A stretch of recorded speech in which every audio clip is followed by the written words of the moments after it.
Hello, my name is Wendy McClure. I'm one of the co-owners of Body Dynamics in Boulder, Colorado. This video is a quick 15-minute video for Fall Prevention Week for Boulder County. And we have been in business for over 30 years, hence we are aging as trainers and movement practitioners, as well as our clients. And we have found, particularly over my 30 years of watching movement, when I started to teach classes where people were barefoot, I had a bit of an aha moment watching how most of the instability that was happening from the foot. And as you know, we Boulderites are pretty active people. Boulder County Boulderites are pretty active people. So it wasn't so much that people weren't strong. It was that there was a disconnect to the feet. And I started researching that with Dr. Emily Spickle, who is a functional podiatrist out of New York, who does a lot of education. And she's also a movement specialist. And I came across quite a few different pieces of valuable information that we now include in our classes to enhance that foot to core connection for more stability and for fall prevention, of course. So one of the things that I learned from Dr. Emily is she's developed this mat. It's called a Naboso mat, and it's a 2-point discrimination texture, and it's similar to Braille. And what it does is it stimulates the nerves in our feet that tend to go rather dormant with age and with footwear. So by the time we're 40, a lot of the mechanoreceptors, which we have about 100 or so on our feet, tend to dull out. And by the age of 70, we need 2 times that stimulation or re-stimulation in order to reinvigorate that connection. Why are those nerves important? They're the first nerves to fire when we're anticipating vibration from the floor, from the earth, etc. Before motor neurons, before all kinds of other things kick in for us. So they're very important to keep active. Also, some of the research indicates that the more cushioned our footwear is, the more propensity to falls. We've found that. So not to say we need to be walking barefoot all the time, but we need to try to keep in minimal shoes if our feet allow that, or we build up the strength to be in minimal shoes, and we reconnect and reinvigorate those nerves whenever possible. So when I get home at night after being in footwear, I do some work on the Naboso mat. I can show you some of the things that we do in classes as a warm-up, and then we continue further with that.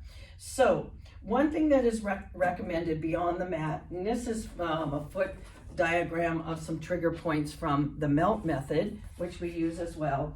However, there's lots of foot release balls and kits online. I just go to the kite store and get a 50-cent ball from on Pearl Street there.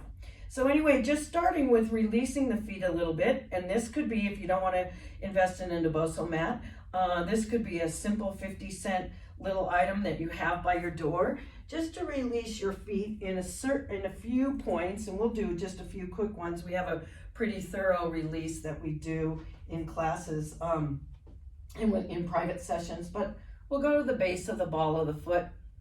That could be one nice trigger point in the center of the foot, and maybe the base of the ball of the heel, and moving down to the back of the heel, and moving back up, and then right at the knuckle of the base of the toes, down the big toe.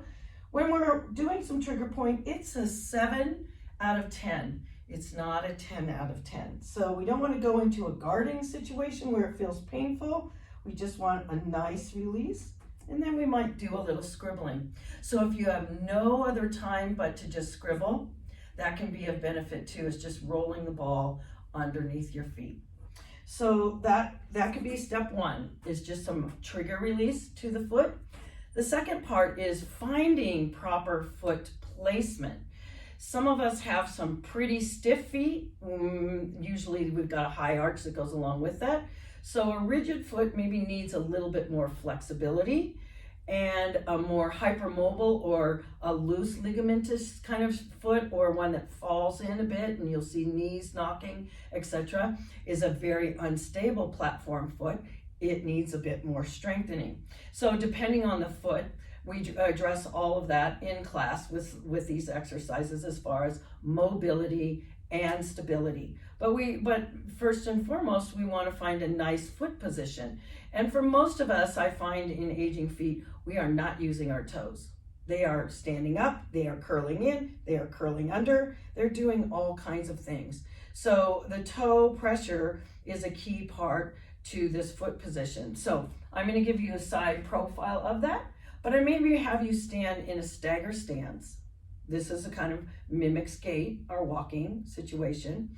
And we're going to go 1 foot at a time. So in your front foot, I'd like you to find a heel plant, base of the big toe, base of the little toe, lift the toes up, and then place the toes down and create some pressure right under your toenails, about 20-25% contraction. So not 100%, like we're just getting them spread and engaged. So now you've got this nice skin stretch under your foot, you've got a better sense of an arch, and you have a sturdy foot, a stable foot that can connect to your core.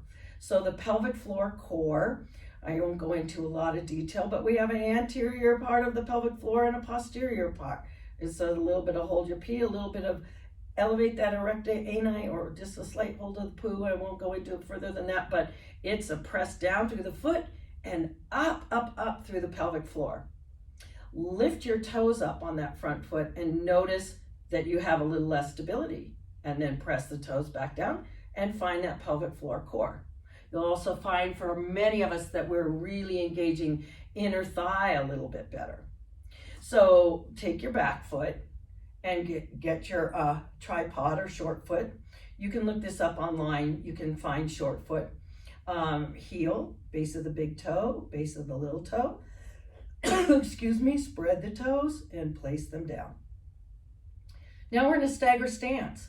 So let's feel that pressure downwards in our feet, engaging up, lift the toes a minute, and then press the toes back down. If you feel wobbly, you can hold on to a chair. I have a chair here. Also another stability hack or fall hack is you can spread your fingers. What that does is it activates the fascia system. It's kind of the grid, stability grid in our body. Saran wrap, you might do lots of different visuals for that. But if you spread your fingers, that tenses that stability piece, that stability structure. That could help as well. And then what we try to do is we close our eyes. So this is a first level of working on balance with the foot position on a Naboso mat. If you don't have a Naboso mat, we encourage a floor surface, something that's not so soft and not tile or cement, because that has no vibration to it. So something that's not quite so hard.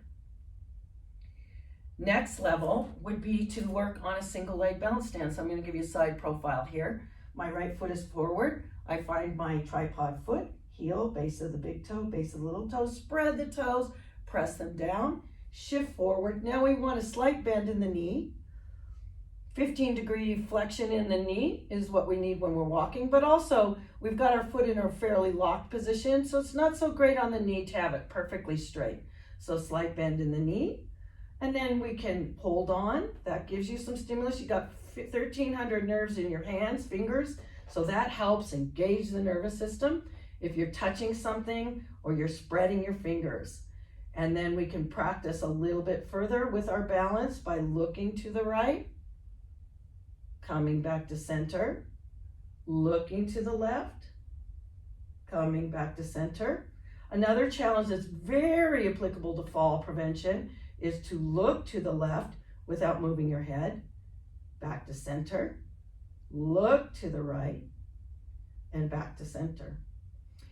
Added challenge beyond that is a little single leg hip hinge. So I'll switch legs for this.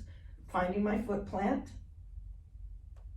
finding my slight bend in the knee, finding that pressure down through the feet and up through the pelvic floor core. engaging the buttocks, finding a soft gaze, hip hinge. So the hip drives back. It's kind of like a karate chop. And up, we see so many people that have challenge with this hip movement. We tend to drop down into the knee and up. We want a hip hinge back, like you're sitting back in a chair that's too far behind you, and back up. And there's a breathing pattern. Inhale and exhale up, connect that pelvic floor core. Inhale, exhale up. You only have to do about 8 of them to really kind of challenge the nervous system. More is not necessarily better. And then going back to your stagger stance to finish off here, we can put the right foot forward, left foot back, and we can work on some strength of the feet by lifting the heels and slow lowering. Lifting the heels and slow lowering. Switching feet, lifting the heels, but pushing a little bit more from the back foot. That's the movement that propels us forward in our walk, that tends to go a bit dormant in our walk. So we really want to think about all those muscles in the feet being utilized in our walk. One more, press forward and back. So those are a few examples. If you need more, if you'd like to attend one of our classes, we have one specifically with the Naboso mat, although many of our classes we use the Naboso mat.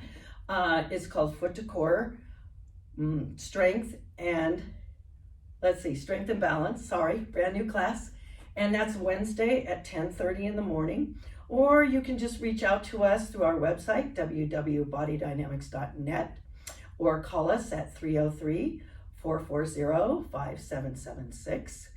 Or you can reach out to me personally at wendylmcclure@gmail.com. We've been in business here in Boulder for over 30 years, and we are very fortunate to be in this community. It's been very giving to us, and we hope we've been giving back and that we continue to do so. So cheers and best to you on your balance work and finding good foot posture. Thank you.